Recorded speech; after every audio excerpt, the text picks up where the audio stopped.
So today it's time for soundtracks for the blind. That's the next album by Swans I'm going to do. I don't know where to begin because there was so many things I read and saw when people like was talking about this album or like reading about it in the comments or just somewhere. Um, for example, in the comments, like people were telling this is like an album they listen to at like weird times, for example, like Halloween, or just like at times to get just weirded out or stuff because there are like these really scaring almost like sound and something like that, and just like structures or something. I don't know, but still. Then people tell us about this album that this is like the best Swans album there's ever is in existence, the best post-rock ambient album, whatever, and that this was something way different for Swans.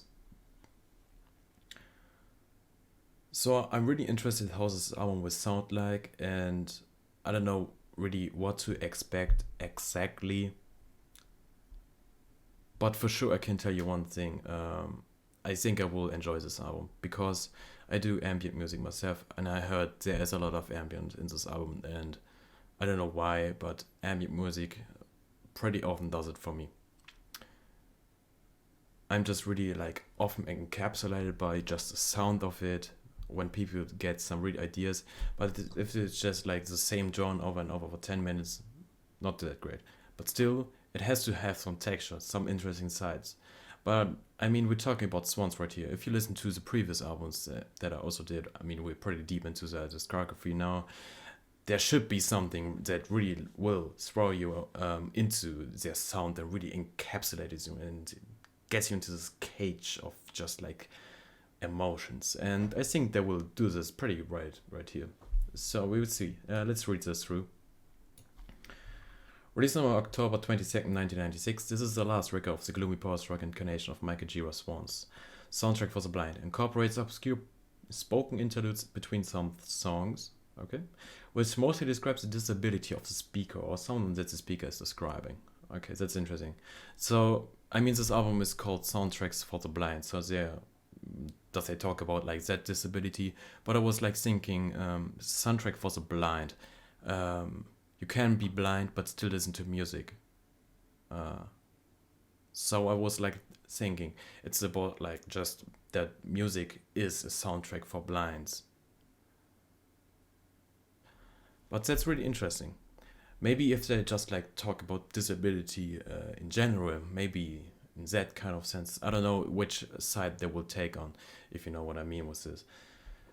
Anyways, across these 26 tracks is what is considered by many to be the best piece ever released by Swan. So I was reading that someday. I'm really interested if that's really true. If this is going to be my favorite Swans record, I don't know, but we'll see. And an important contribution to modern music as a whole. Oh, really? So this was mid 90s. I mean, every Swans album we heard before that, I was always had got the feeling like this is not really tied to a certain age of music or time. Maybe something when I was trying like something like new wave stuff. But I've never had the feeling that Swans is dated, if you know what I mean. But come on, let's just jump right into it. There are 26 tracks. I'm going to record this in 2 days, I think, or maybe I will get this in one day. We'll see if I will cut that, and then I will get my extra salt and just let it sit for a moment. And you know my procedure, right? So let's see. Let's get into it. Come on, we had waited long enough for this album. You have waited long enough. So let's see. The first track is called Red Velvet Corridor. Let's just jump right into it.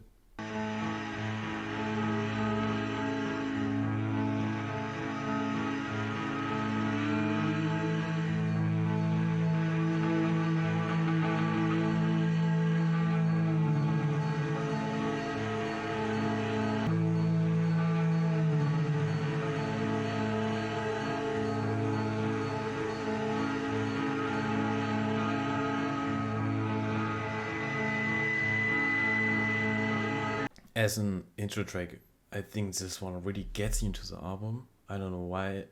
The sound is amazing. There's something about these synths that really like almost grabs me into this album. I don't know why. The percussion could be real or like really recorded in like real time. I don't know why I think that. This sounds way too human, if you know what I mean. And it's weird that there are these like very different sounds, and I've never heard something like that. Also, these synths could be like some like weird strings.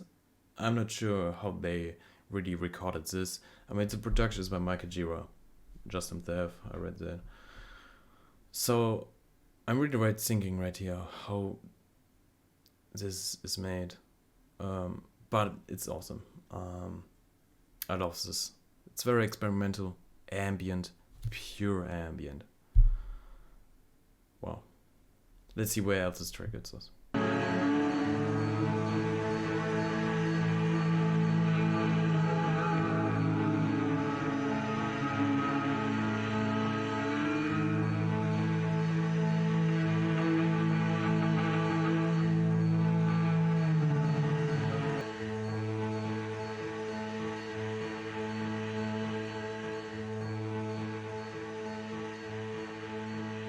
This really is amazing. I don't know why, but why there are some like really just medians and how do you call that?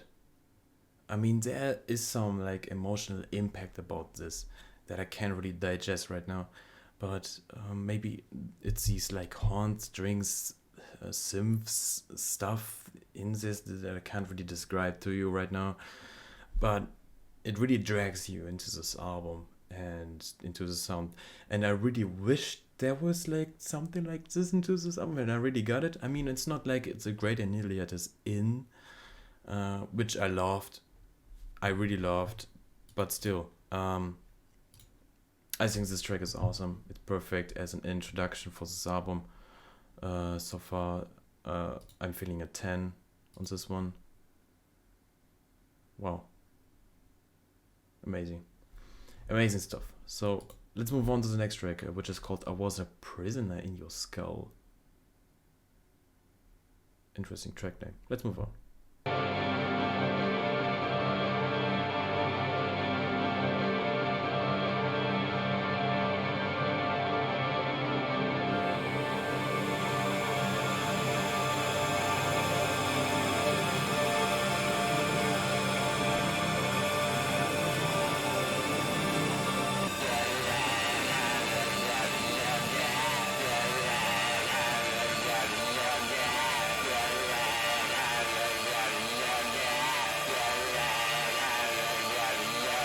I mean, I was really creeped out by the noisy synths coming in right there themselves, but still. Then I came in these really weird by Michael Gira, I think they are, and it really creeps you out. Like they come like really abrupt into this track, and it really messes with you. I don't know why, or it just messes with me. Maybe I'm in a weird headspace for all that, but still, I think that I Was a Prisoner in Your Skull is a perfect track, even after Red Velvet Coda. I don't know when this recording is coming right here, but still, this one draws me really in. This is great. I was also wondering, why is this track called I Was a Prisoner in Your Skull? That's like a thought that really is weird. I wonder how this will be drawn into the songwriting. Let's see. Let's move on.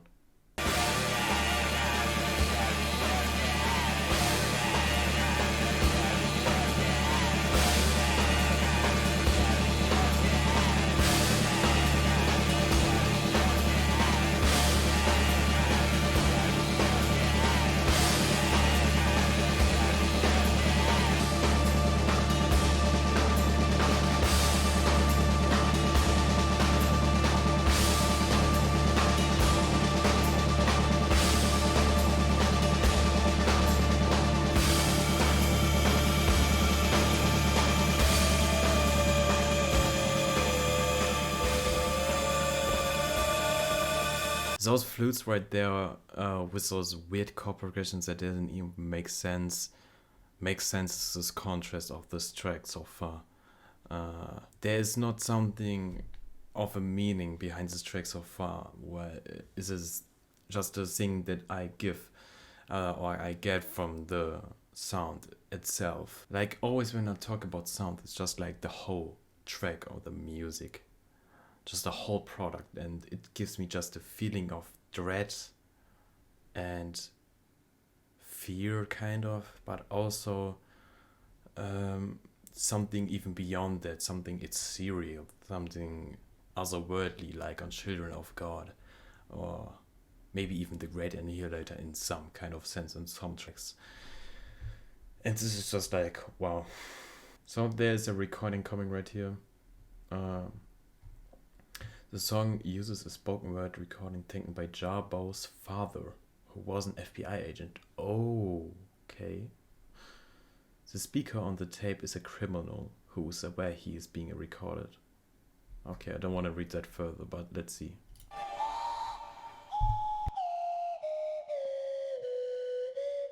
Everyone knows that you are fucked up.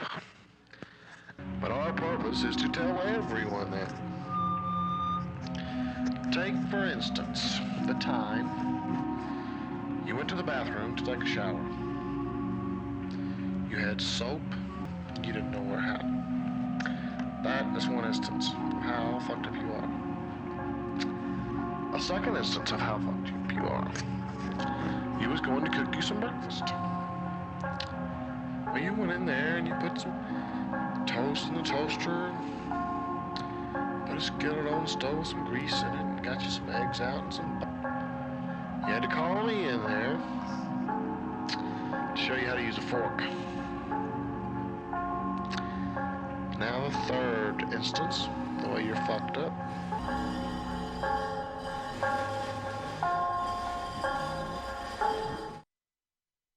Before we go even further right here, songwriting.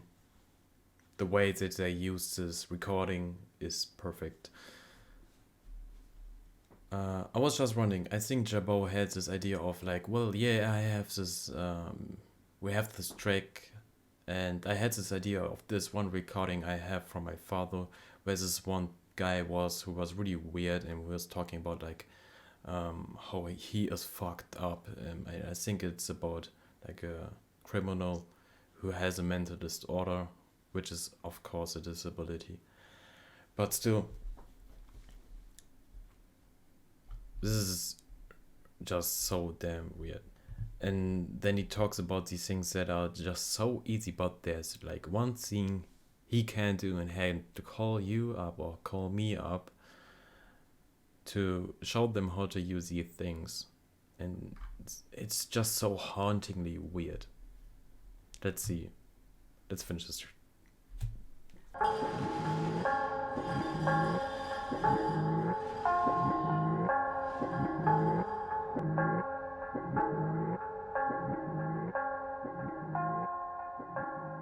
So yeah, that was I Was a Prisoner in Your Skull. That one just perfect all around it. The idea, the sound, the production, the writing, the way they put in this recording right there. Michael Gira vocals were so damn weird and different. I don't know how he got that idea to throw that in there. So many great things about that, I can't deny it, and it's a 10. Straight up.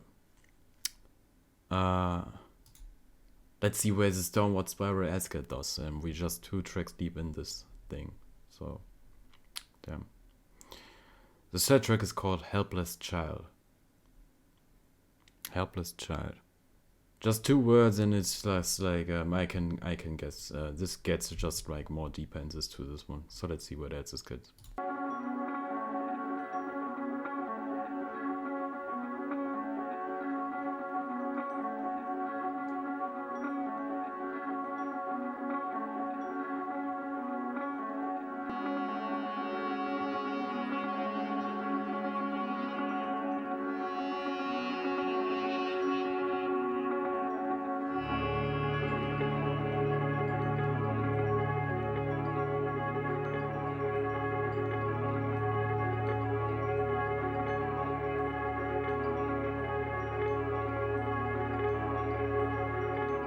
The percussion and the sound design on this track is perfect so far. Those very delayed guitars that you can't hear. I think those aren't synths. I think the main thing that goes on right here so far is a guitar. It's just very delayed and so much pedals on that one, or like ideas and stuff. But still, it's amazing how these little jangly, weird childhood like wind woods, is that called like that, wind bells, it gives us a very free feeling, something of a psychedelic free feeling. I don't know, it's a weird thing right here. But if you think about a helpless child doesn't have any things that they have to be afraid of, really, or but they're still helpless, if you know what I mean. They have a lot of to be feared of, but they aren't really. So maybe that's the idea behind the sound. But let's see. There's also a lot of like verses right here, or just like two. Okay, but let's see when that will come. I mean, it's a 16 minutes track almost. So let's see.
Wow.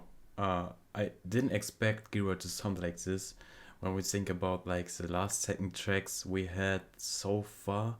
I didn't expect this at all. I was thinking about like more like something more experimental, but this is like some straight up very smooth post rock stuff that is just like so beautiful almost. But well, he like thinks about giving birth, I think, because it's like you won't let me breathe, you don't want let me go, no, you'll be the stranger and I'll be the white-skinned son. I hid myself deep inside your crimson pool, the muddy water runs beneath your folds. I was like thinking about when you're like in a mother's stomach, right, and you're not born yet, you can't really breathe yourself in for real. Like, you get the oxygen by your mother, if I'm right. I'm not a biologist, to be honest, I don't know that much about it. But you won't let me go. And that's the thing right there. I helped myself and died, but you won't let me go. And you're called a helpless child. You blacken my innocence with sugar and opium. This is great so far. I love the songwriting on this one.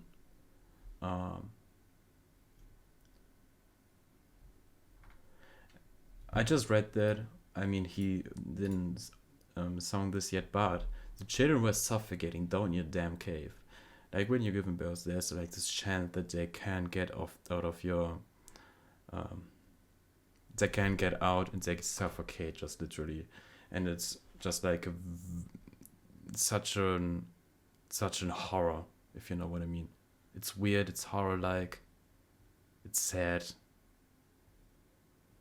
It's something that shouldn't be happening, if you know what I mean.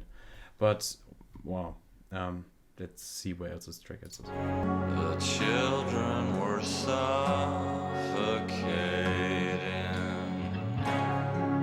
down in your damn cave, so I can pretend I exist.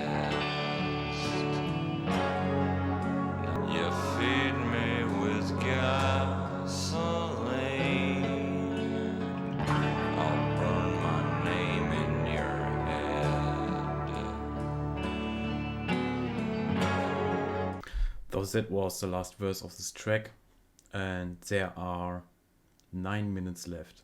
But the second verse is just like so damn abstract, but also real, sad, and I don't know why, but it just like fucks me up.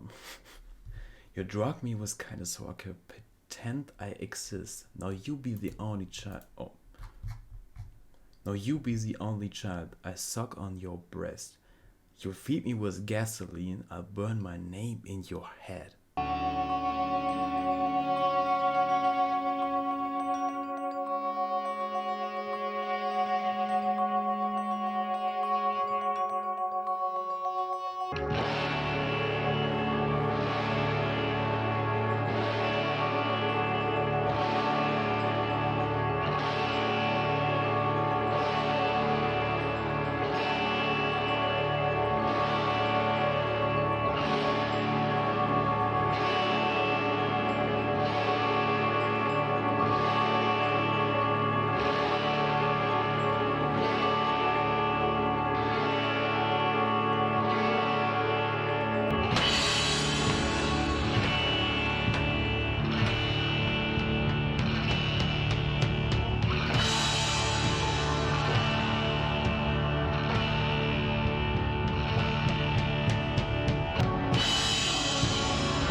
This track so far is perfect.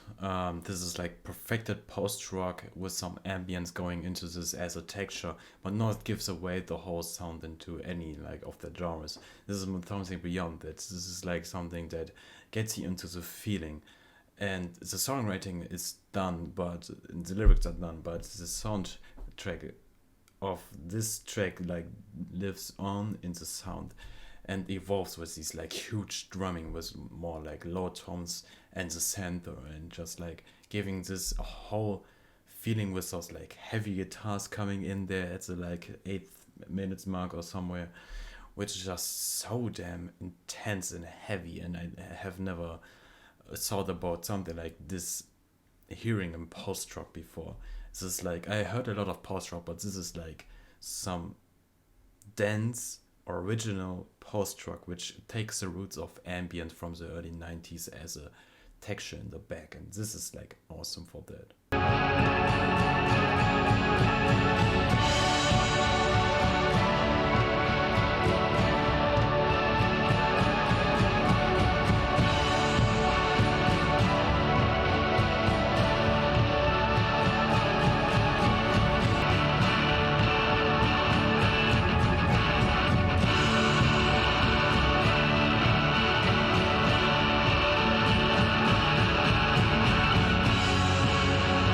Guitars get even more rhythm and denseness and just like almost aggressiveness, which is intense. And it's just like so fucked up when you were singing that the last verse was about like the child dying in the stomach of a woman. What the? Who thinks of this? This is insane.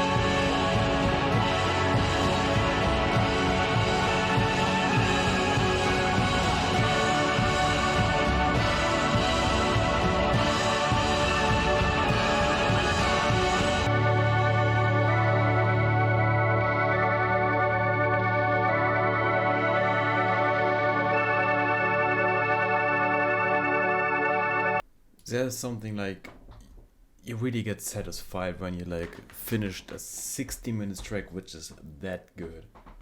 Um, yeah, I think that's just one of the best post rock tracks I've ever heard before, and that one really killed me right now. That one took me off guard. I'm gonna not gonna lie. There's so much to that track, and it's not just the same thing. Like people say, like ambience and post rock is just like always the same thing. Ambient music is the same thing over and over and over again. But there's like something really like a build up through 60 minutes, straight up, like always different, and it's amazing. It's amazing.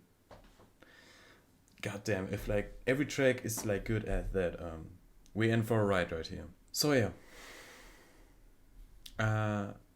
on Helpless Child, I'm just straight up again feeling a 10. I don't care. It's a 10. It's a 10. It's a 10. It's a 10. So let's move on to the next track with the fourth track, which is called Live Through Me. It's a short track, 2.5 minutes. So let's see what else this track does for us. Let's see. It's an instrumental, of course.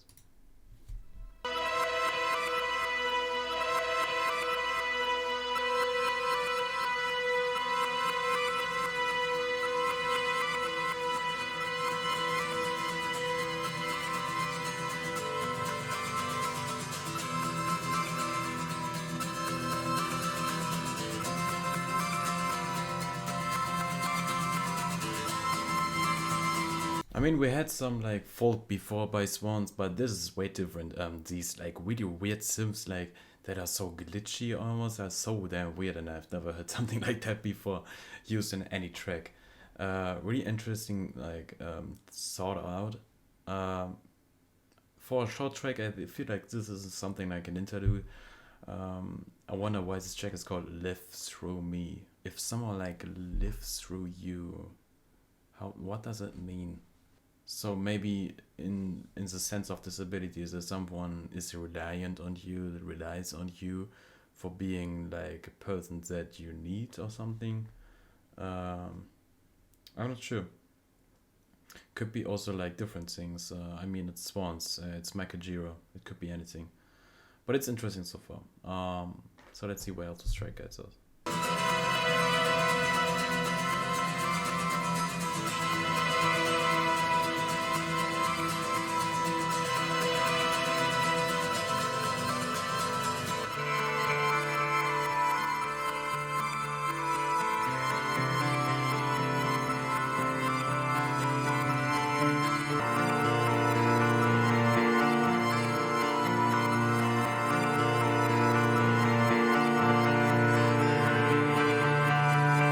Yeah, it's a short, good track that nothing tries nothing like big or anything like gets you away or like throws you off, fucks with you, if you know what I mean. But yeah, it's a good track.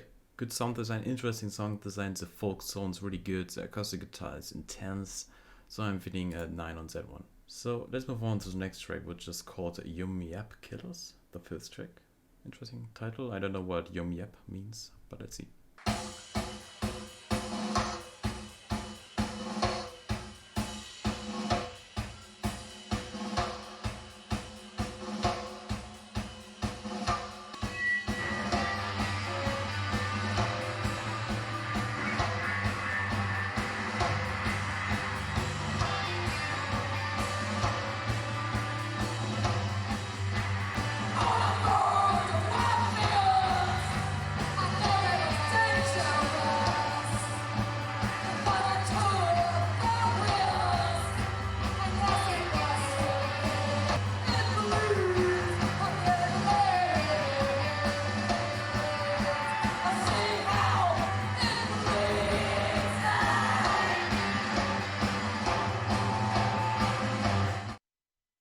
I didn't expect anything like that. I didn't expect a live recording. I didn't expect something like this, like and straight up rock. Like I didn't expect anything that a jobber would like sing like this, so abrasive, aggressive, um, and in this weird recorded way. Like this is so lo-fi recorded, you can really hear it. This this album blows me way through and through right now. I don't know anymore what to expect through this one, and this is even very different from that. It's like straight up some experimental rock side, but I think that this is really gets you into the feeling right here. And I've never heard Java do anything like that, because she is kind of like doing music or like the vocals not that often at Swans albums, but I always love it. You know it if you watched my other reactions, and this right here is perfect. I enjoyed this. Let's move on.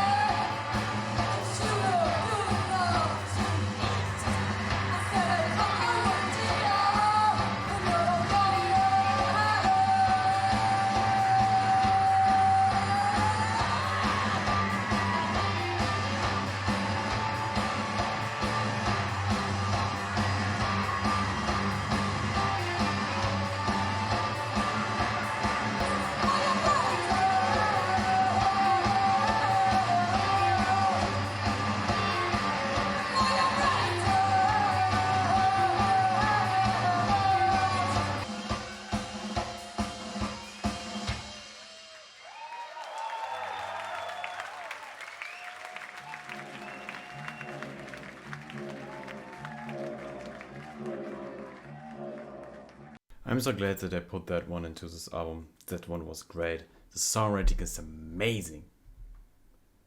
But I still don't know what a Yum-Yab is. Come little Yum-Yab, come slash your wrist. We are the wild, we are the risk. And blow your brains out. And she like sometimes screams that out even. And shout that out. And this is a very abrasive voice, and which is amazing and sounds so damn interesting and weird.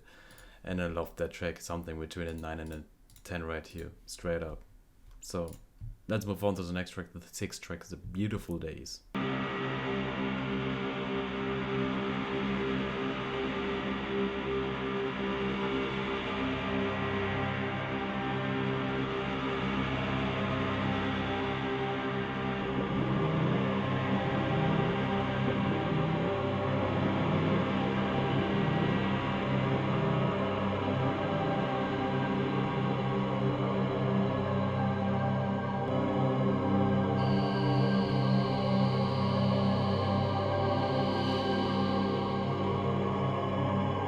This is the most experimental track so far, I think.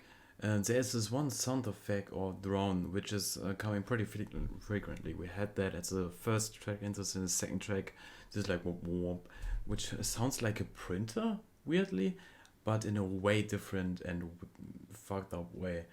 They are just very straight up, really different, experimenting around kind of ambient stuff just floating around the mix right now. But I still think that there is something deeper behind this. Like there was this very abrasive start with like noisy guitars coming in and straight up like things that I didn't expect this album to like go into even.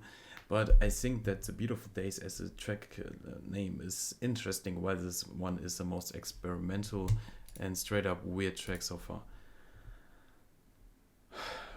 Yeah, this is very good. So let's move on.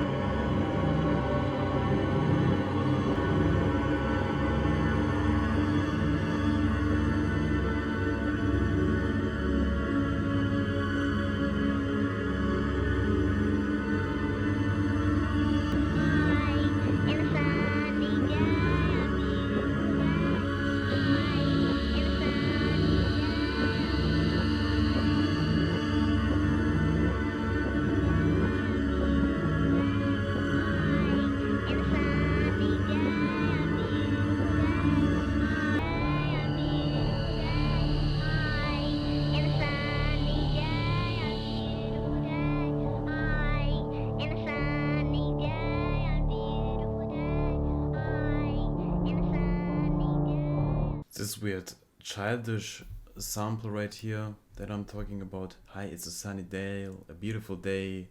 Hi, it's a sunny day, it's a sunny day, a beautiful day. It really messes with you. I don't know why. while this is positive, but this track isn't positive at all. It gets you into this headspace of like post-apocalyptic stuff. Like, there are these droning synths, these noisy synths, and just so much texture that I can't really digest right now at the first listen.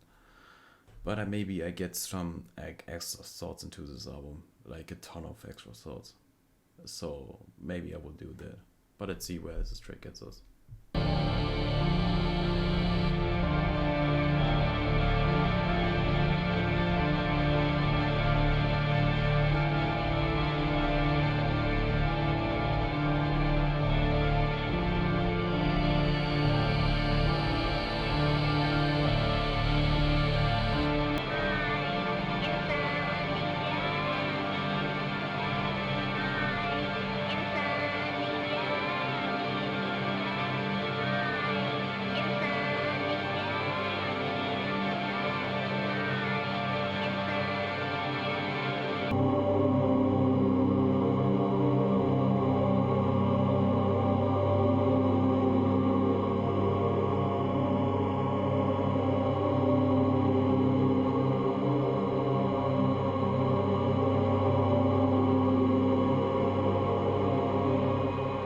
Wow, those growly, steep synths right there are amazing. They are like these deep haunts, and they just like burst out. From the previous synth, there was like something like a space, like you're in this huge space and you're just floating around. But this is like you can compress in this tiny room, and it really like strangles you. I don't know how to describe these sounds, but this is amazing. Let's see. I think the voice recording comes now, because we have some voice recording right here. I think it will come next, because there's only less than a minute left. Could do, you know, and of course you don't even, ever meet the man or see the man. You have to listen to them groan and say disgusting things, but I suppose those things are only disgusting if that's the way you're looking at it. Right there, the voice recording was just about like a person or the narrator right there, maybe girl, talking about that she was working as a woman who talks to people when they masturbate stuff. That's like something I couldn't even understand always, but I mean, it's a job, right? They're doing their thing, whatever. But still, I think the way that they implemented in this right here, right before that, hi, it's a sunny day, a beautiful day. It's just like this album wants to mess with you, right? It wants to mess. You want to mess with me, right? I don't know. The beautiful days. Yeah, that track was awesome. That's a 10. So let's move on to the next track, which is called Volcano, the 7th track.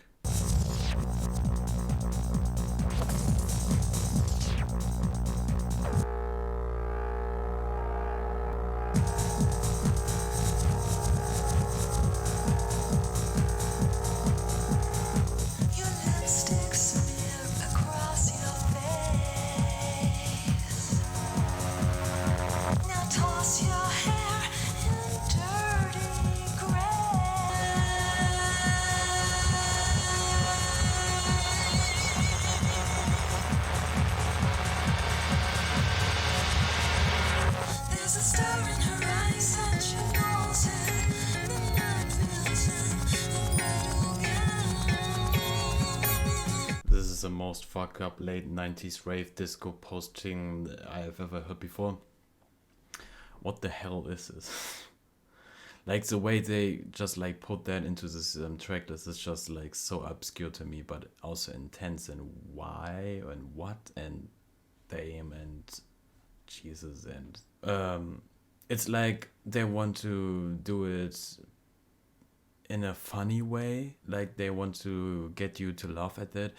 Maybe it's that, or just like they want to give you a feeling of this doesn't just work. I don't know. I can't even describe this track right here. I mean, this is like so basic disco pop late 90s, when there's this like riding wave from the late 90s that we're getting, and like these trippy discos or something. I mean, I was born 2002. I don't know what they done in that time. So, but yeah, this track just goes.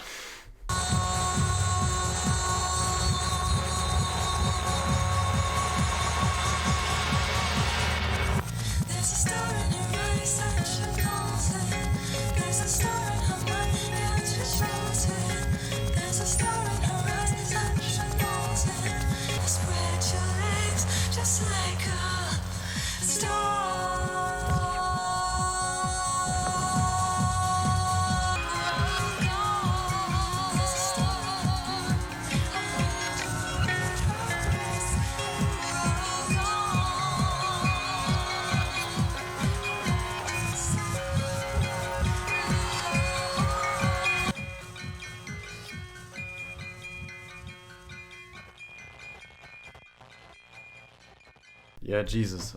Volcano. Wild track.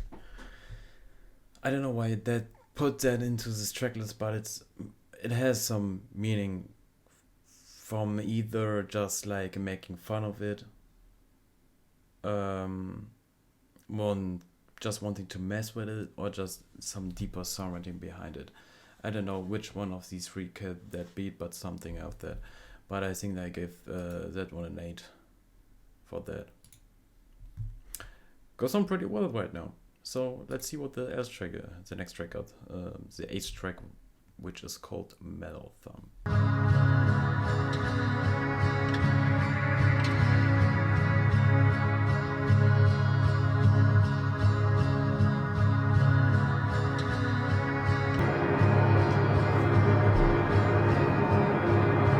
First, this track really had a strong but also mellow, like the track is also called folk side, with those acoustic guitars coming in a very deep way, because they are like so deeply played and with so much muffling compression on it that it sounds really interesting on this one. And there's also a little bit of reverb on this one, but right here is a build up of the backing synths or pads or whatever, drones, whatever you want to call it, are amazing on this one and gives this a really eerie feeling. Let's move on.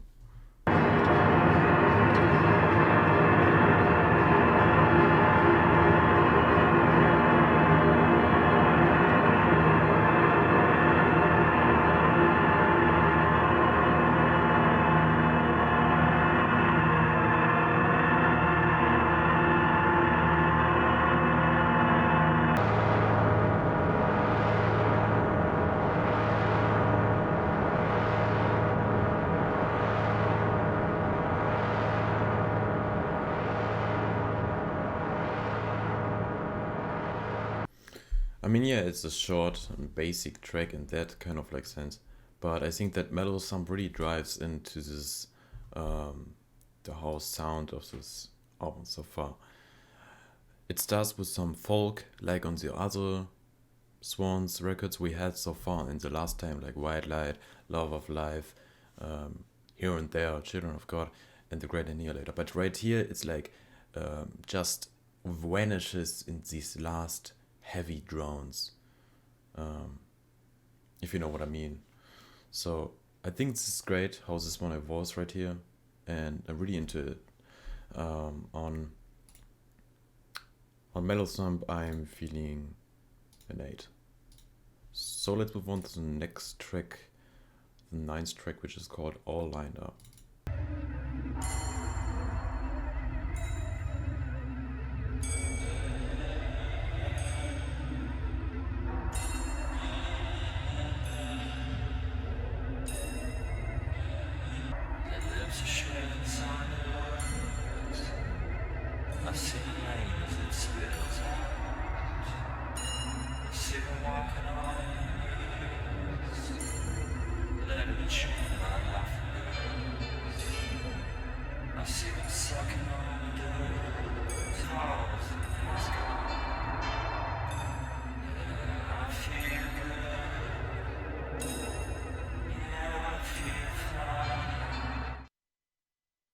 this is like a horror movie kind of, because the lyrics right here with those weird Gira vocals that are in these like weird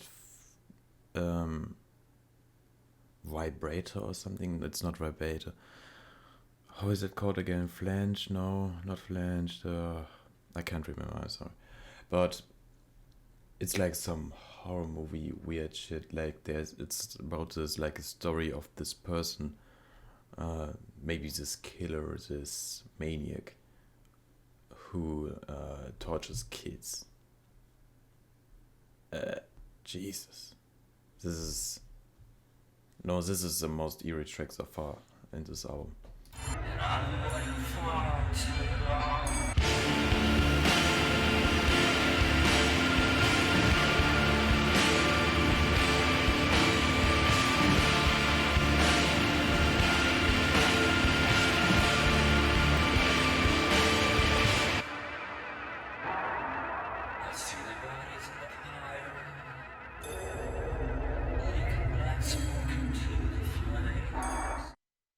The portion right there with those heavy drums coming in, like at the Great Annihilator kind of sound, is so abrasive. And this track just like, holy. And then the refrain comes in, it goes into the kind of headspace maybe the person or the killer was in. And I feel good, yeah, I feel fine, yeah, I feel good, and I've been waiting far too long.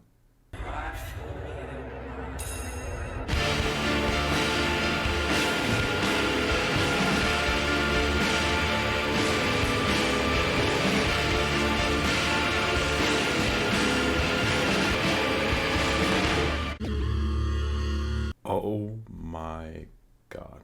Yeah, that was a harsh track, and that one really messes with you. That's a 10 right there. Another masterpiece of this album right here. Jesus. It really caught me off guard at the end right there also. I didn't expect it to be explosive again like that. And this is just genius, how they formed these tracks right here. It's amazing. Also, I was like wondering, how did the whole track sound, because this sounds like there are two tracks in this track, if you know what I mean. Just like chopped up into like two segments. I wonder how the refrain sounds when it like breaks down in a whole, because that just sounds so good. But anyways, let's move on to the next track, the 10th track, which is called Surrogate 2. This is a very short track.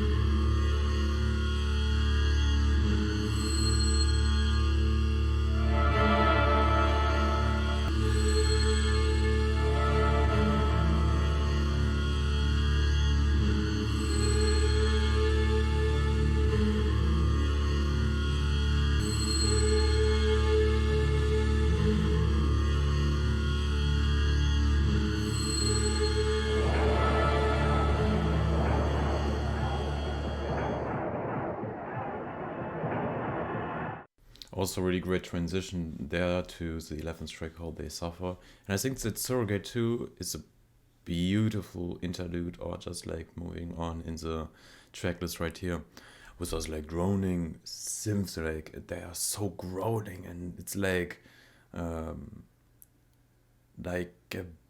big monster just like sleeping and waiting to wake up. And then there are these beautiful, I think, jarbo vocals in the back. They're not really vocals, like humming or something. They just sometimes come in. And then these very white and very interesting little percussion-y synths coming in sometimes. And everything is just so far back in this room. It's so eerie. Like you're just like standing there in nothing, and you just look in this like far pit of nothing where at the end you can see some things, and it's amazing. And yeah, that's another great interlude right here. I love the one. So yeah, kind of feeling a 10 on the one. I don't care. But it's just an interlude. It's 2 minutes. maybe there's not really something like a rating needed. But let's see what the next track got for us. The 11th track, How They Suffer.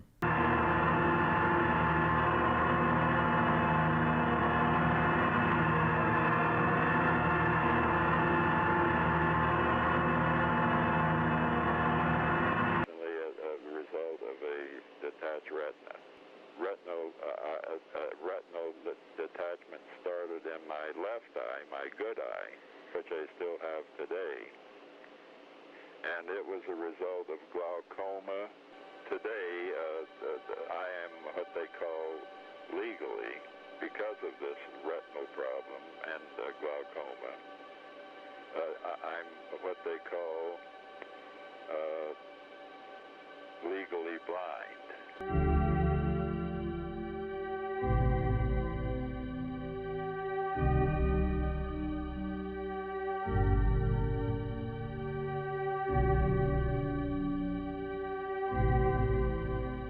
This is beyond beautiful, but not in the context of the lyrics, just how they would line up these two beautiful segments of sound. Right at the beginning right here, you get the recording, or before the recording even you had some drones coming in, maybe as a transition from the previous track we had before, that's Surrogate 2, but then it goes to How They Suffer, and then there are these like more in your face kind of drones, like they're right in front of you, not like so much in the back like on Surrogate. And then there comes these recordings of Robert Gira, which I guess is Michael Gira's father, who just like explains what has happened to his right eye or left eye, I don't know which, because he caught a disease or something, and then what they call, and then he like says, I have to sing what they call legally blind. And yeah, that must be something very I mean, being blind is like the worst thing that could happen to you, besides maybe losing your ability to hear. I think are two of the worst things ever that I could imagine. But come on, beside that, there are so many different things that could also happening. But still, I think it's really beautiful how then there comes this instrumental bridge right there that it just sounds so well orchestrated and just so beautiful in a way. I don't know why, but also emotionally impactful, while it's not like slamming you in the face with heavy drums or heavy drones. Just these beautiful pads just like gently going somewhere, and let's see where they get us.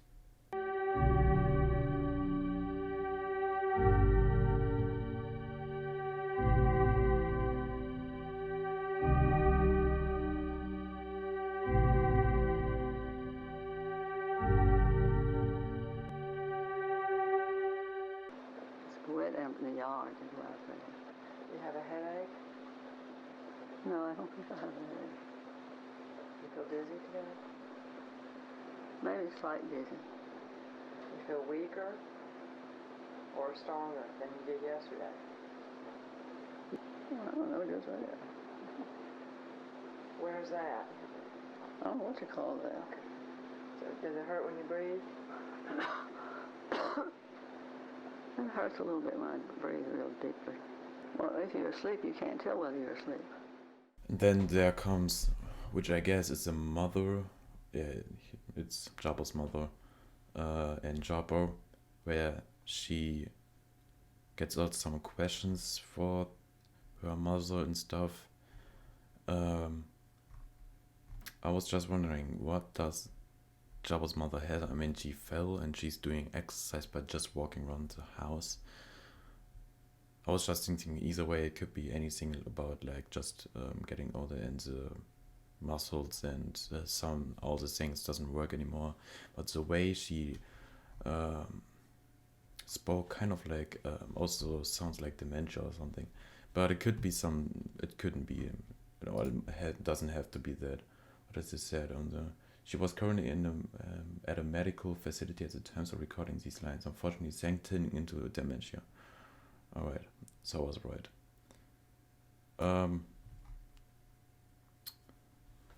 Yeah, dementia is one of the hardest things ever. I mean, I love The Caretaker. Everybody knows The Caretaker, right? And they did one of the most powerful albums ever with Everywhere at the End of Time. And while this is like some more direct explaining of it, and she's not like directly into dementia, but I mean, that's one of the worst things besides that. I mean, all the different disabilities that you could have really suck. But I think dementia, when you just lose everything of your side, or you're just like withering away while being alive, if you know what I mean. Your memory is withering away, and you're just like everything else. It's like, and also for the people around you, it's not really nice. So yeah, that just hard. But I really love this track, going into themes like this, with beautiful sound overall. That's a 10. Also like how that track was called How They Suffer. So like people in general, older people, and so on. Or just like the concept of humanity of just like suffering. But still, let's move on to the next track, the 12th track, which is called Animus, a 10-minute long track. Somewhere through the frozen fields, somewhere beneath, absorbing fear and pain. So the red contained somewhere cold inside the optic wire. This track is beautiful so far.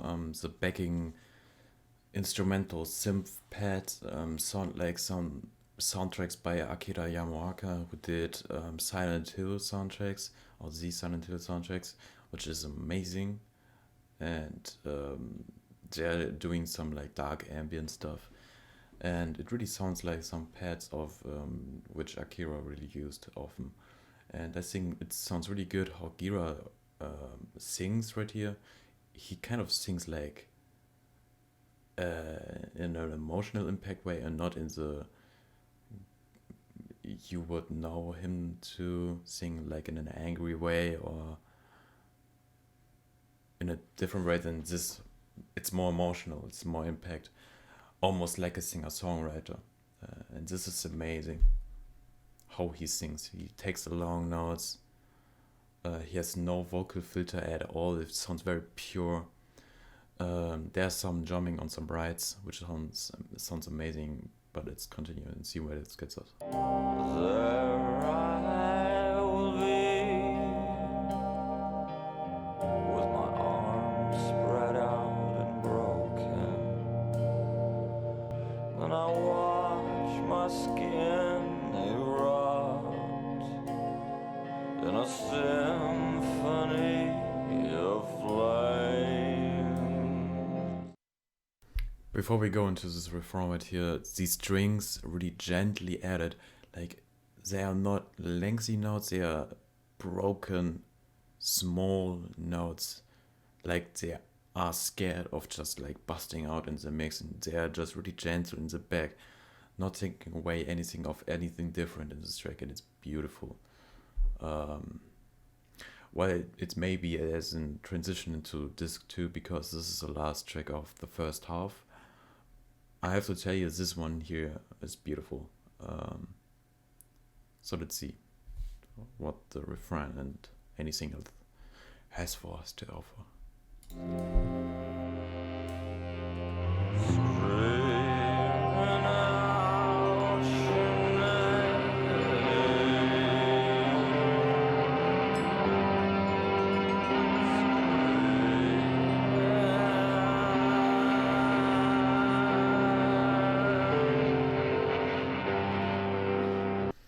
also these really heavy but also gentle, like the strings, guitars coming in there, and this post-rock outfit is beautiful. They're kind of like these evolving strings, and they took out the strings, and for that they used this a little bit noise guitar, which is beautiful because it doesn't like takes anything away. It's silent in the mix at the left, but it really fucks with you with those emotions here. It's amazing. You'd suck away the pain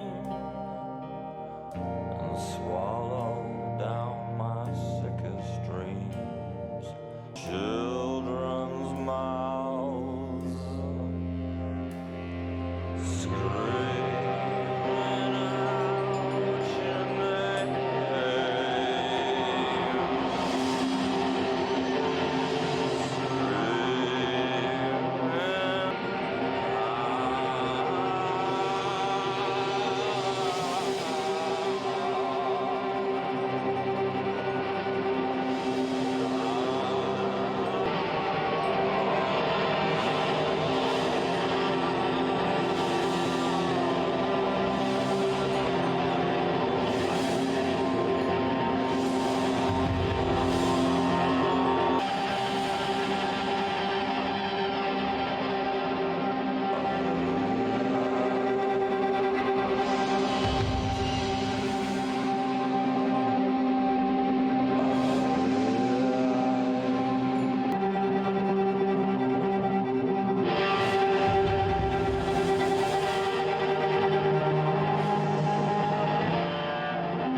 What is this?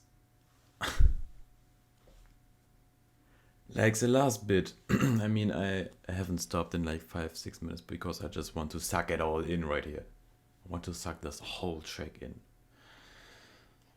The refrain at the end is beautiful, screaming out your name, screaming out, and then it just explodes in this like grand arrangement between all different sounds. You can just get these strings that are just like really angrily scratching, and every little aspect of the track is just like floating around in the mix and makes it just so beautiful. It's amazing.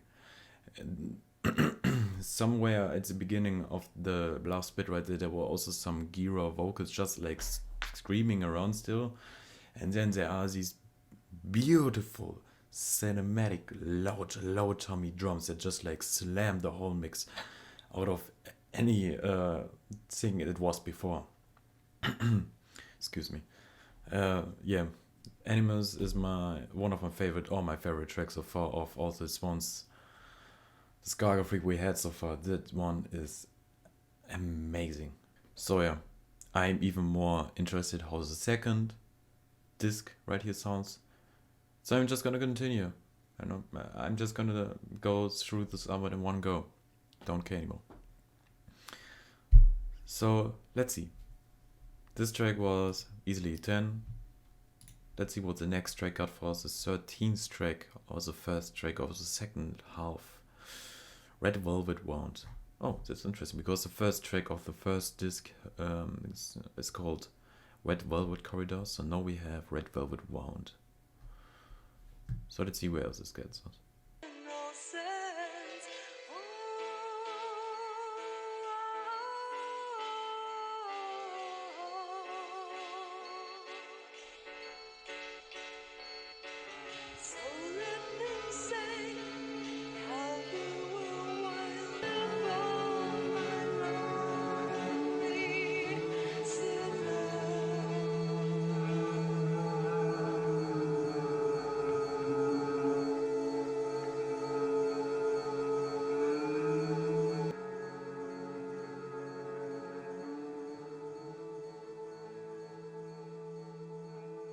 It's almost the same as the first track, Red Velvet Corridor, while this starts with a weirdly easy listening, jingly kind of like side from the 80s sound, while Jabba is singing right here.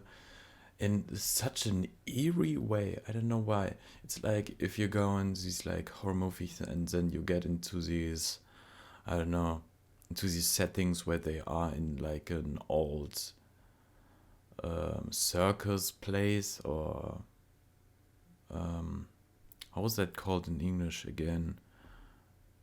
Like where all these places were where kids go to these places and they have fun on like some rides, and how is that called? I don't know, my English is bad today. Like fun parks or something, and it's just like but no one is there, it's empty, it's dark, and I don't know why this like happens to be so well orchestrated together with all the synths from the beginning we already heard. So I think that Revolted Wound is a nice next move for this one. So I'm feeling a 9 on this one. While it's mostly probably just an interlude for the next track, which is 30 minutes long. It's the second track of the second side. It's called The Sound. So let's see what the sound got first.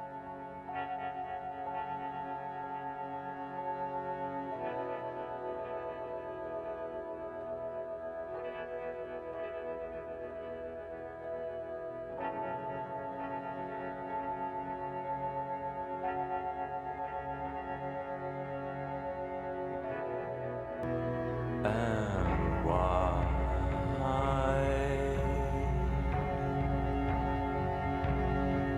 are your delusions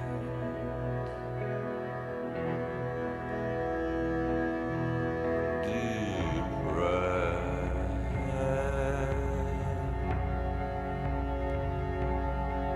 Is the space behind your eyes closed forever?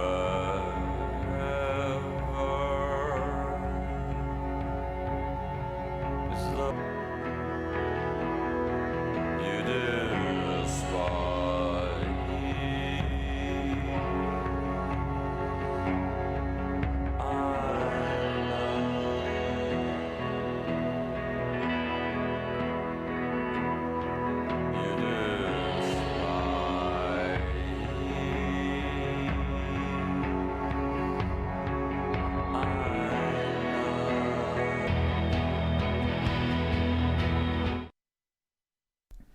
The first half of this track with the first verse is beautiful.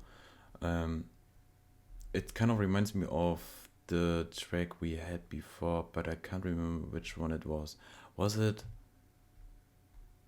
I think it was Helpless Child. It kind of had the same sound as this one. And I loved that one. And this right here is even more reliant on a build up to get you really into the feeling, and it's very good at it. I have to tell you that you really it's a very slow build up. Gira is very slow, but everything is just so beautifully silent and gets you into this track before the storm is coming, like the calm before the storm. It's beautiful. And also like you despise but I love, you despise what I love, you despise I love. And now there comes an instrumental, so let's see what I get.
That's one of the best post-rock build-ups I've ever heard. From just the beginning, intenseness, folding up, way up to the main part right there with those like heavy drummings, and it's just riding and building up and building up. And then there comes these noisier and more getting noisier guitars, and it just like slams you in the face with all of these things just culminating into the end, where it just like right off cools down, and it's amazing. This is sound design and just overall songwriting at its best. This is, I wish I could do music like this. This is just amazing.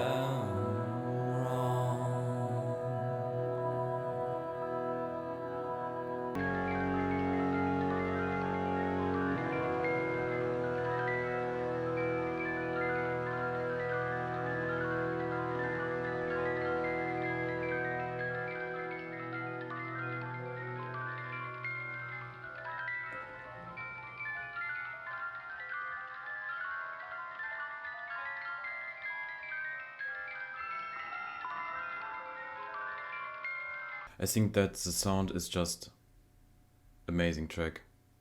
That's one of the best tracks of Swans I also have heard before, besides Animus and so many other tracks of this tracklist so far. But the way these also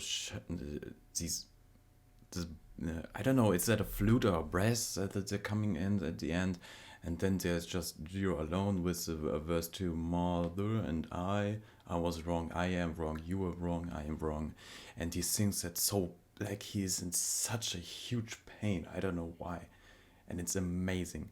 And then there comes in, like when he's talking about a mother, there come in these like childish percussion and sounds that gives you a very nostalgic feeling, like something that happened in the past that you can't really remember or something. Really the adamenting sound almost, and it's amazing how that one implementing right here. It's amazing how they used so many different aspects of ideas, not only just always the same ambience, the same pads. They're using sounds of so many different things, like everything they get around their like reach, and it's amazing. And I don't know how they get this also being so different every little second, while it's a 13 minutes track we listen to, and every second feels different. You have to do something like that. It's hard, and it's amazing how they did that. So yeah, that one is easily a 10. So let's move on to the next track, which is called Her Mouth is Filled with Honey.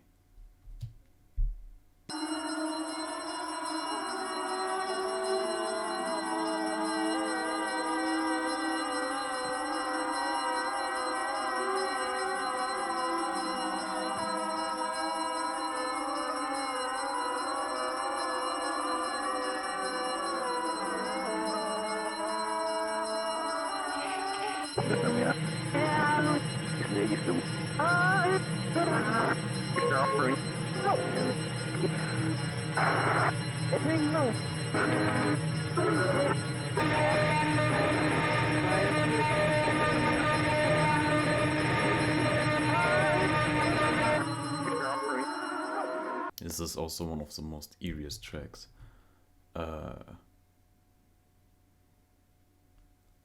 On the same level as the ninth track, All Lined Up. This is one is so weird. I don't know if we even heard this recording, because there's so much going on, so many samples, I think. Then there's these like really noisy and disruptive percussion coming in, and they just like ding ding, and you just got me. If you listen to this track like for a whole day, I think you will go insane. This is an amazing track. Living room door, and she was stretched out on the Davenport with some kind of her favorite music going, and had a boyfriend.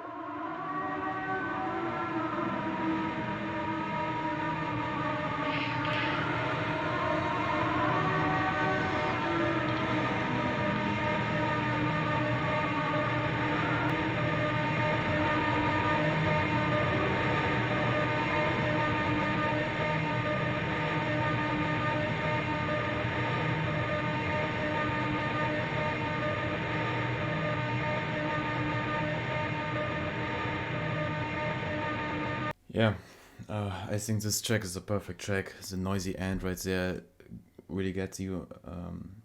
I was thinking about what does this recording mean, and she was stretched out on the Davenport with some kind of a favorite music going and had an incense burning. With the lights out, lying in the dark, I guess she was mooning over the boyfriend. I have to know. What is this recording? I have to know. I'm curious. I'm sorry. Jabba's father was an FBI agent who kept she records of all this phone correspondence. In this recording, he catches her doing something odd, but is unable to determine what is wrong. She was doing LSD for the first time. It's a large, unpolstered sofa, typically able to convert it into a bed. Oh, right, okay.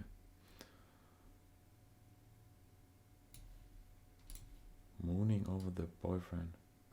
That one can really mess you up, but I think that one is perfect in that what it does.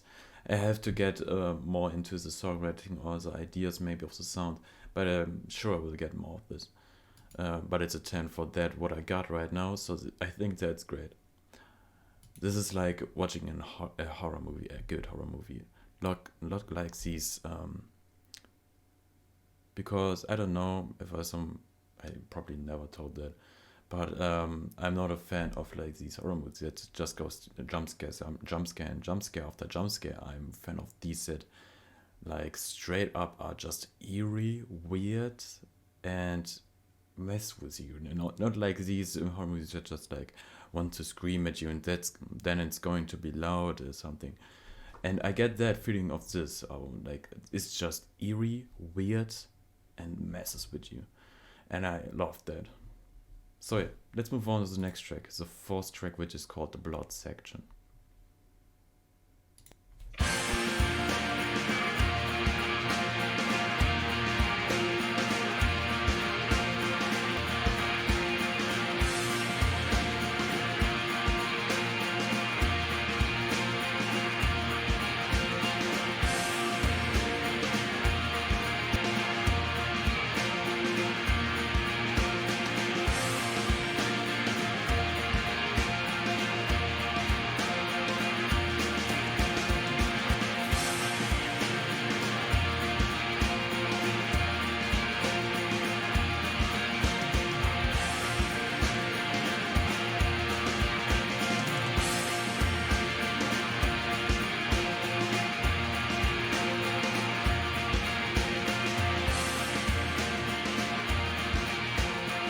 This is a weird track.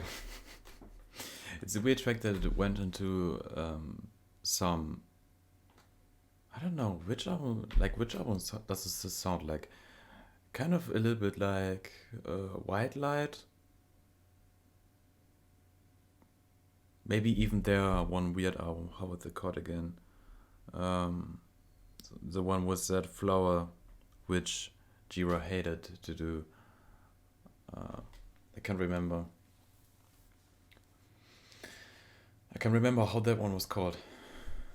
But I think it has that kind of a sound, this folky kind of new wavy sound, while they're just using some of the most like typical 80 like sound mixes and stuff. And this like percussion just like rattling around. It's weird that this is like made it into this album. I don't know how to really feel about that one. I don't know why, but I'm feeling something between a 7 and an 8 on that one. While I think that there are some interesting thoughts going into my brain right now, why this could be here. But let's see why this is here. maybe it's a transition to the next track, and the next track is called Hypogirl. So let's see, maybe it makes sense. Can I steal your mind? Can I crawl down inside when I am your child? Can I feed in your eye? Can I drink the air and crawl my body inside down where it's dark and it's wet?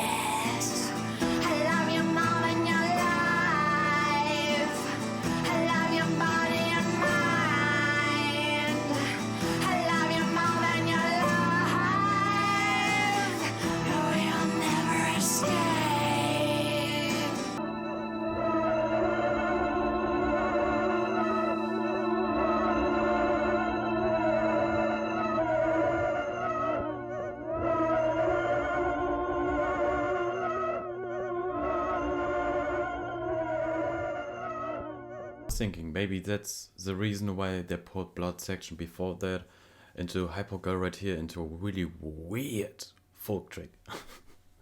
The singing of Gira is just so damn weird. I can't even explain that. Like, this is just pure insanity. But yeah, for that I'm feeling an 8 on this one. So let's move on to the next track, which is called Minus Something. I can't allow it to happen anymore. I have to be like a soldier and march away. Because I'm very delicate in a lot of ways, and things get to me and affect me. And, you know, just everything. There's some kind of a zest or some kind of life, you know, that seems to be faded temporarily. Because I've been so drained emotionally from a number of things.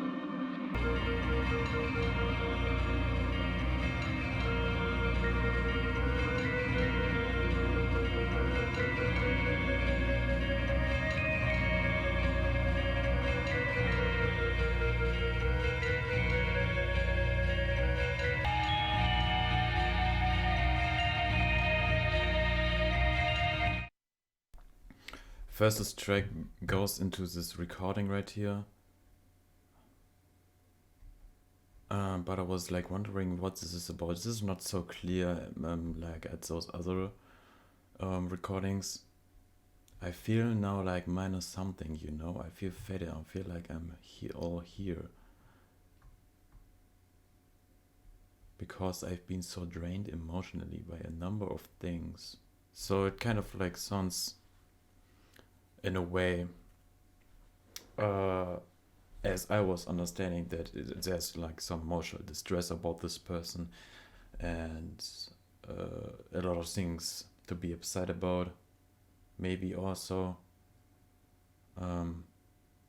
could be just some mental disorder or something, I don't know what directly, but let's see what this instrumental has. This instrumental after this is amazing so far, so let's see.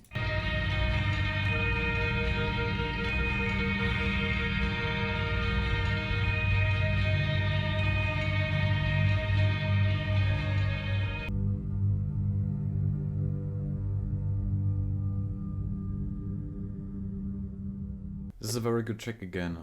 The last bit sounds like many tracks also tried so far, but I think that one really messes with you while it was going at the end right there. Also in these like deep growling deep pads, while there are some like still some guitars I think in the back that are kind of like very silently strumming, but you can't really hear that much. It's very silent in the back, and it sounds amazing. I really like that one. So I'm feeling a 9 on that one. So let's move on to the next track, the 7th track, which is called Empathy.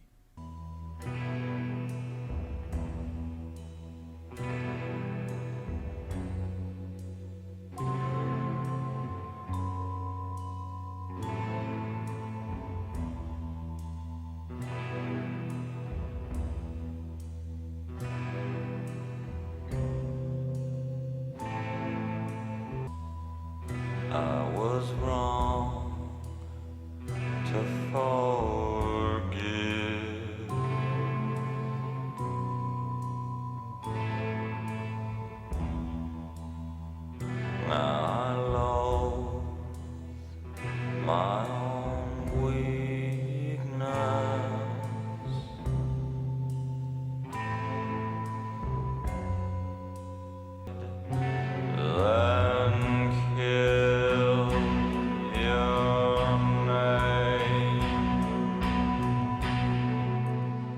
before we go into this heavy part right here, which was perfectly segmented, there are again these xylophones. Are these xylophones are just like these wooden block instrumental things coming in here are amazing, and they give these very distinct childish but also ambient feeling to it, which this nostalgic also, which I talked about before. I think it was at the sound. I think it's the second track of the second half right here. But empathy right here goes into a more direct way of that. For example, he talks again about these children, like, and the children you injured will rise up purified, then kill your name. Okay, Gira. And I love his songwriting all over this album so far, and this is great again. But let's see what this huge part right here has for us.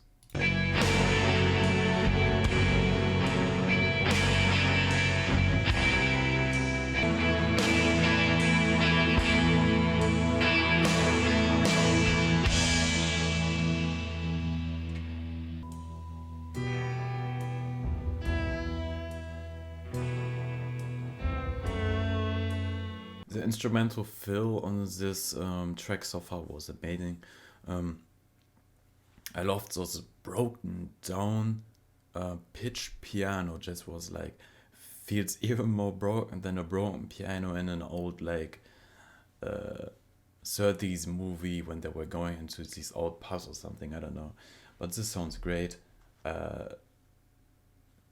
like that the instrumental isn't just only pure rage with those drums. They are really not doing always way too much with all these things, and I think that's a great move to get a little bit of emotional impact through these sounds and ideas of build-ups and then cool-downs. I think they sequence this in this album perfectly so far. So let's see where this gets us. Where you count your perversions,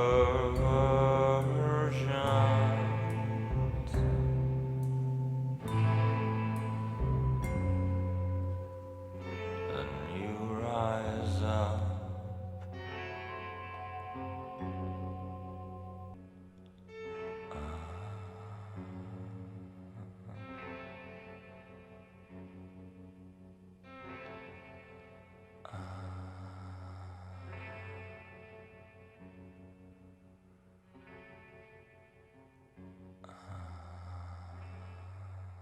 Yes, that's a perfect track again for this album. Great build up. We had some of these sounds before, but I think he encapsulated that perfectly again with some beautiful Gira vocals, and he's just like always so silent and eerie. I don't know. I don't think we had a Gira like this before, and I love him here. His songwriting is so great. The third verse is just so creepy. You're afraid of the mirror, so you crawl on the floor, where you count your perversions and you rise up filthy with remorse. He must be in a very dark place when writing this album, or the sound, or just like picking these songs they were like doing, like some kaleidoscope album idea, because like kaleidoscope album ideas are just like choosing some different tracks I did in the past years or months and just like doing an album of it. I don't know how they did that, in which way, but this so far is amazing. And let's move on to the next track. The next track is called I Love You This Much.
So far, this is one of the most ambient drone oriented tracks with experimental sounds, and especially there are some deep phased pads in this one, which gives you this jumpy feeling, and then there are these noised and crunched drones coming in right at the beginning, and then they come away, and then these wah, and it's amazing how they like sectioned these tracks maybe.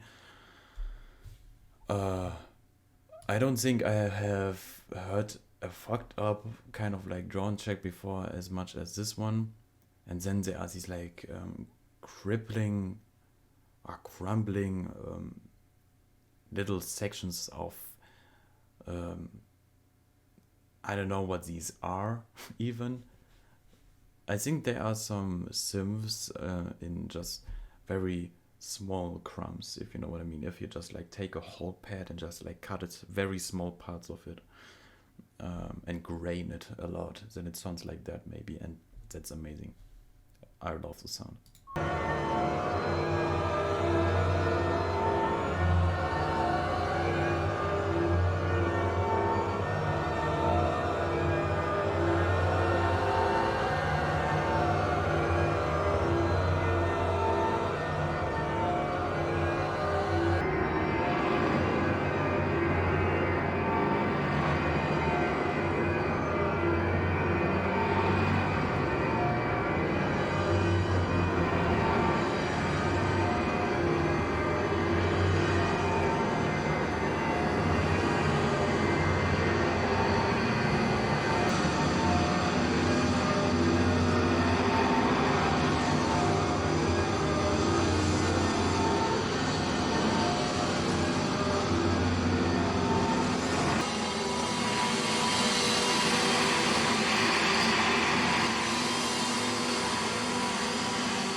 Yeah, that was I Love You This Much. What a fucked up track with those loud synths at the end, just grating in your brain and just like mushing it around. I even had to get a little bit like the volume down because it was just so grating and white, and like when I talk about white pads, it's just like some really high note pads, and that track is just so experimental, and I love shit like that. I really do. So yeah, great. Let's move on to the... No, hold up. Let me get a rating out of this. Something between a 9 and a 10 for that one. So let's move on to the next track. The next track is called YRP or Europe. YRP? I don't know. Let's see.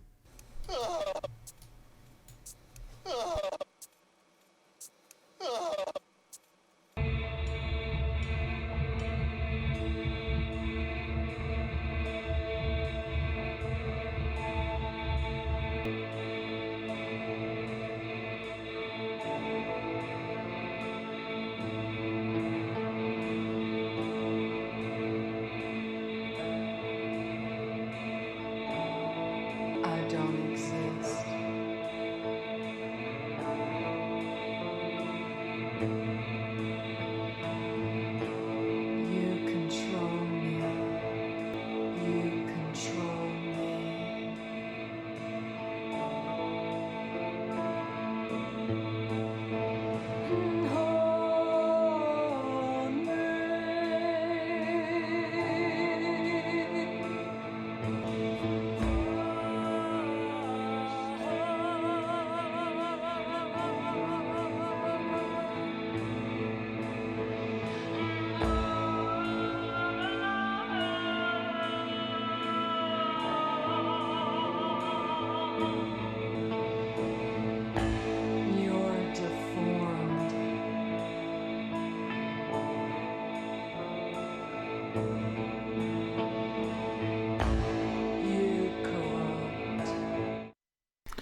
It's a very slow track that doesn't do anything too much. It's very post-rocky, a little bit like very, very early jazz rock. I just like think always about that because there are these rides and jazz rock is so typical, just right in there, and there are some like guitars as a section in the back, but it's not always like that because we have these xylophones also that go into jazz rock that were pretty often used in that time in the 80s. But still, I really love the sound of the Jarbout singing right here. How she sings this own or you're corrupt, you're deformed, and then it's it's just so well sung. And I have always loved Jarbout when she was doing some vocals, but this year's peak again, and a very good track. So let's move on.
Yeah, I think that YRP or YRP or however it's pronounced is a beautiful track with not big parts, but when it gets to the last part of where then the real drumming comes in this repeating rhythm, and section is really intense and really gets you into this really wild feeling of this track, because I mean it's a 7 or 8 minutes long track and it's like a post-rock opera. So I really loved that track for what it was doing. So let's see what the next track offers. It's a very short track. I think it's the shortest track of this album, if I did it correctly. It's called Fans Lament. So let's see. Let's go.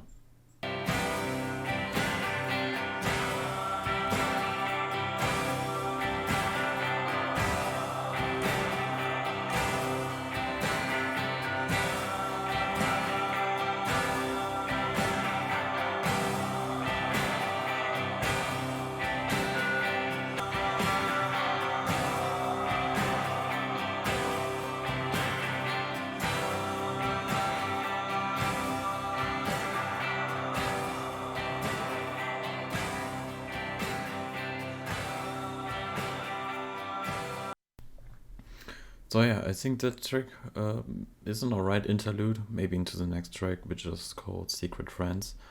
It sounds like some good old Children of God or something like between that time. Nothing great, to be honest, nothing that blows me away, so I'm feeling a 7 on that one. So let's move on to the next track, which is called Secret Friends. Let's see.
Secret Friends is a track that doesn't try too much, while it has the same vibe as Fans Lament from all that what went in, and has the quietness and secretness of YRP or the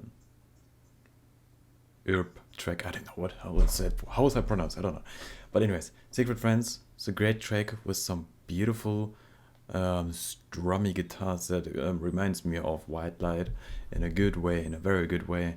And I love that part of that track right there, and I think that one is a 9. So the next track is called The Final Sacrifice, and it's a 10.5-minute track. Jesus. So it's the last long track of this album that we're going to have right here. And then it's it. Crazy. So let's see what the next track out was.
This is even more beyond the 9th track, the huge post-rock track. It's even beyond that. This gets the Gira vocals, which are way in the back, where are also some swelling synths just like laying around somewhere. But these like Gira vocals are so intense. Like for example, I'll follow you now, I'll follow you down to a dirty black room where the air is gone, and I lie down on the table and I wait for you to step inside me now, come inside me now. Jesus, what the fuck? Okay, let's move on.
This is one of the heaviest, but also quietest and loudest Swans track I've heard.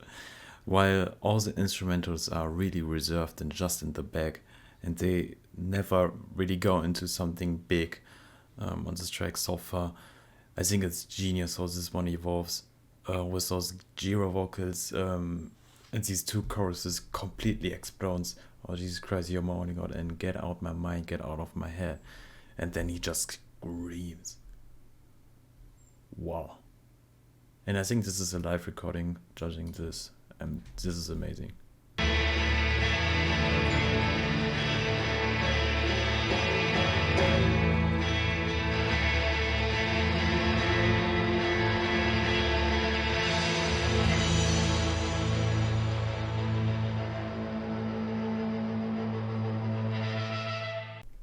Yep, that was the perfect track right there. I couldn't even believe right now that this is live record, because that one just sounded perfect in any way. This is just a 10.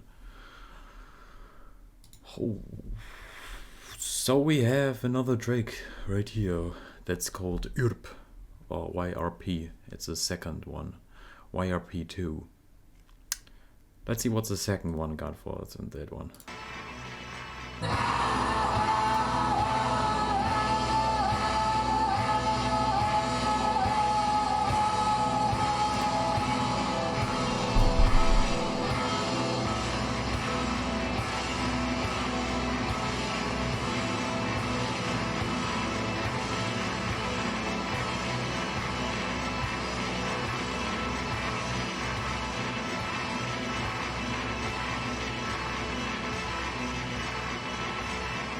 So yeah,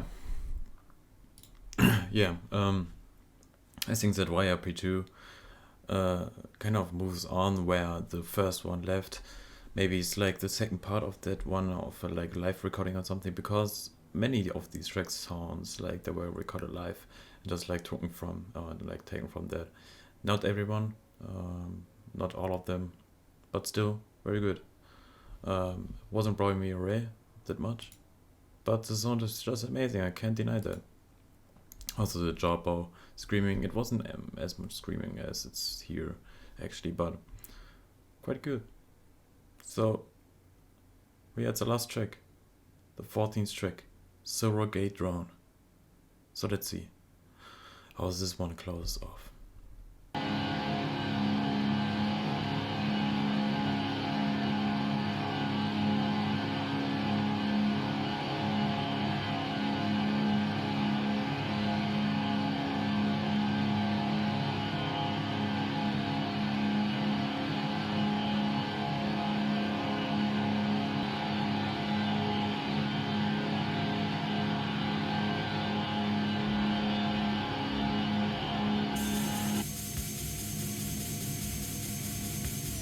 Kind of makes this album very iconic to just end with a single drone and then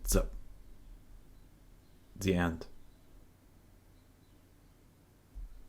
That's just amazing. I would have ended this like that also when I was seeing the last two tracks are just like 2 minutes. They just gonna end in a single thing. That's kind of like typical for Swans, or just like for ambient music, drum music, that end with like 1 or 2 minute track. That's kind of like that. And yeah, I love that. It's not doing anything big experimental at the end, but the drone at the end was really good. I'm feeling a 9 on that one. So yeah, some people would say, how could you just give a single drone a 9 while you give some other tracks an 8? Well, sometimes it's just about the feeling, the way you sequence an album, the way you put an album, the track in an album where, and how long are you making the track also in contrast of the other tracks and as a whole. For that, it's a 9. So yeah, great album. Here we are. It's kind of hard to believe that there is like 14 years now until they drop their next album. Kind of hard to believe. But yeah, this album is just something different, otherworldly, and anything else. So soon I will give you some extra thoughts. I will let this album sit on me for a while. So see you then. So yeah, some additional thoughts on soundtracks for the blind. Why did it take me so long to upload this track? Well, first thing, this is a long ass album. Second thing, it's a great album. need some time with it. Third thing, this is a long ass album. But come on. This album is something really special. I'm a huge Ambient and Drone fan, though that's a plus point right there already. But I have to give you that one thing. This might be the most unique Swans album. I don't think they will ever come back to an album like this. I mean, the next album is 14 years ahead of this one, so I don't think they will come ever back to a sound like this. This is very unique. And I can understand if people think that this is the best Swans album ever, and maybe even a great piece to add to modern music and modern experimental music. There are so many good tracks. I'm just gonna name my 3 favorite. Hold up, let me get up my list right here. So my 3 favorite tracks right here. It's very diverse in that kind of sense. The sound, amazing long track, because the longest tracks on this album are also always the best. But the sound right there really took me on a journey right there, and it's one of my favorites. Then this might be pretty weird for some people, but there's also Red Velvet Corridor. The first track of this album goes into my top list right here. That one is just hits different as the first track, and it's incredible how it like takes you into the album with those little noise things coming in, and the huge drone and pads are just amazing on that one. And the other one I'm going to tell you is The Final Sacrifice. Incredible track, best Gira vocals so far ever. That one just throw me into a bottomless pit of darkness and despair. Great track.